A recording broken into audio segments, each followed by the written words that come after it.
You have 1 unheard message. First unheard message. Hi, hey, hello?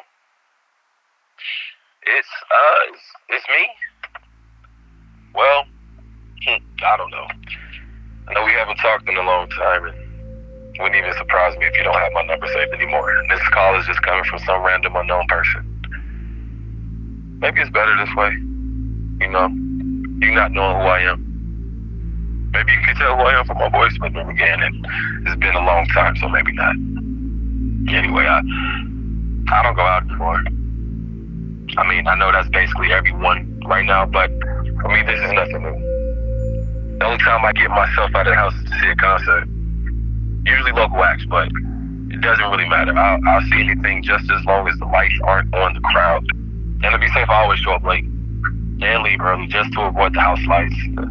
The darker the venue, the better. It's just something about being surrounded by a bunch of people, but not being able to see their faces. And in turn, them not being able to see mine. I don't know. Everyone's just alone, but also together. All focusing on the same thing. Even when the band is pretty shitty, that's about the closest I come to being with people now.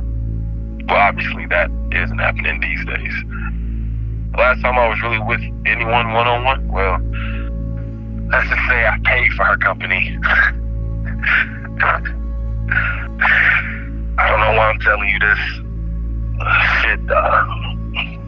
Anyway, I can't remember her name. I want to say her name was Hazel, but I could be making that up. It sounds like a hooker name. Anyway, all that sounds like a hooker's name anyway. Although she might not consider herself a hooker. Not sure if she'd use that word. She does the whole Instagram thing as well. She's definitely a sex worker, though. That's what I paid for. What's fucked, though, is that we didn't even do anything. We just talked. We could have done stuff, but that night it just felt like talking. That must have been the last time I talked to anyone for more than 5 minutes, so I guess doing that was more valuable than sex. But then I think maybe she's the one who did this to me. Maybe something she said really fucked me up. Anyway, we get to talking, and eventually she tells me she's a Christian. I was kind of surprised by that, and say maybe her line of work clashed with her beliefs.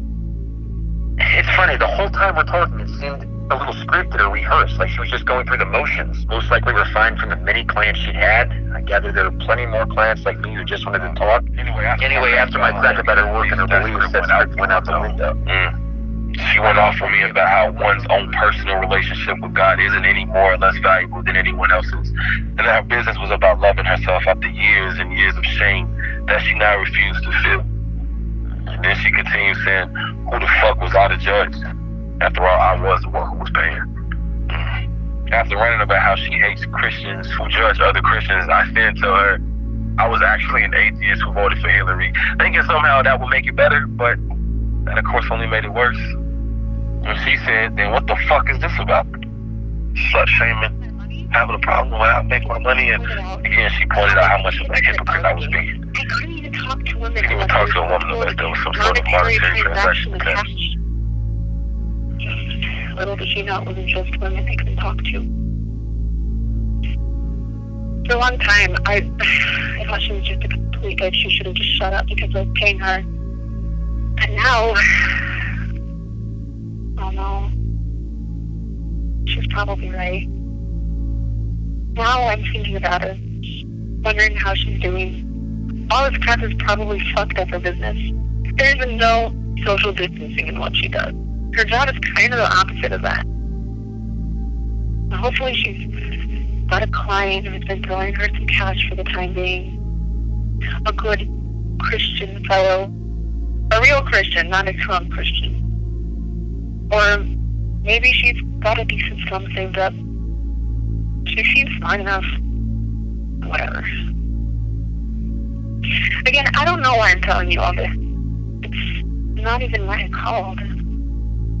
Maybe I'm just trying to show how sad of a case I've become. Just a little set dressing. When this whole thing started to happen, this pandemic, I saw what everyone else saw.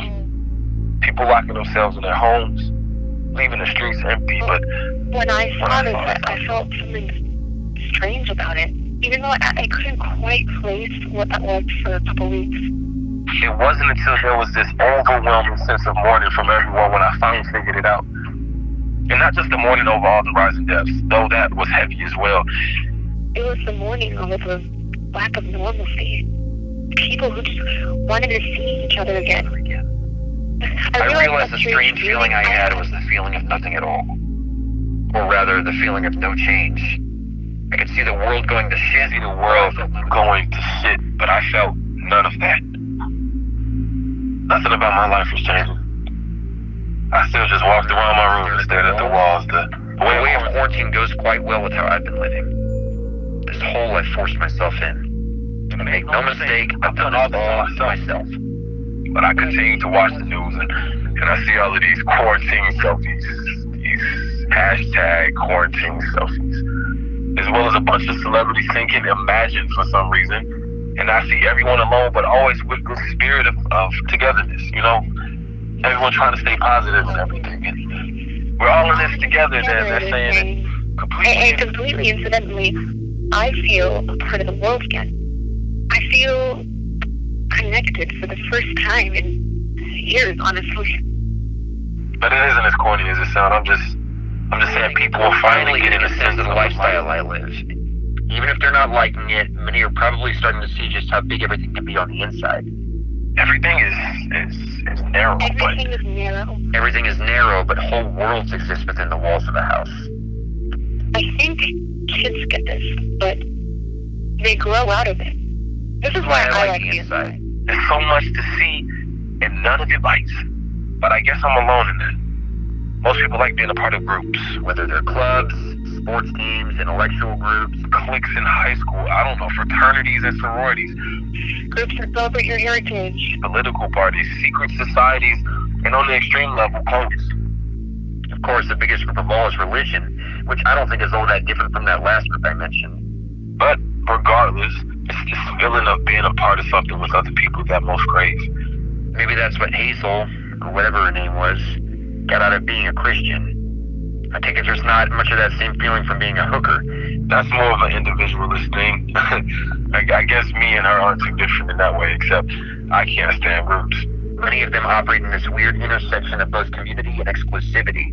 For you to be included, that most likely means others have to be excluded, and I'm just not about that. I mean, it makes sense. After all, what's the point of a group if everyone on Earth is allowed in? The group would cease to have meaning. It would just be the world. But then I get to thinking about this situation we're all in, this crisis, and if it's true that we're all in this together, then this all kind of makes up for a new type of group. One that breaks that previously mentioned rule, one where everyone in the world is a member, so much so that even I've joined it. I want to say that this is wonderful, but of course it's all come at a great cost, and eventually it will all end. It's not sustainable, which ultimately is a good thing. Oh my God, once again, I have no idea why I'm telling you all of this. We haven't talked in years, and even back then, we were never really that close, but you were the only one I had, and I had to tell this to someone, so I guess you're the lucky winner. I'm kind of glad this went to voicemail. Yeah, I don't think I'm ready to actually talk to anyone. I don't think I can handle that. Maybe you still do have my number, saw my name pop up, said fuck that, and you'll never listen to this message. Doesn't really matter. I hope we all come out of this better people, kinder to each other. I hope we listen more. I hope we'll no longer do the things to each other that made me retreat inside all those years ago. And I'm not innocent in any of that myself. That, however, is something for you and everyone else to find out. I'll be staying inside, even after all of this is over. I'm too far gone now. This is just who I am. So I've made myself to be. I guess I'll figure everything's alright when I can go to a concert again. Though right now the world isn't too different from how I described concerts earlier. We're all alone, yet together, all focusing on the same thing, and too bad this band fucking sucks. If you call back, I won't answer. if you leave a message, I won't listen to it. you're all living this way out of necessity. and I've been living this way out of choice. But if the world becomes a better place when everyone gets to return outside? I'll be watching from the window. I'll be watching from the window. I'll be watching from the window.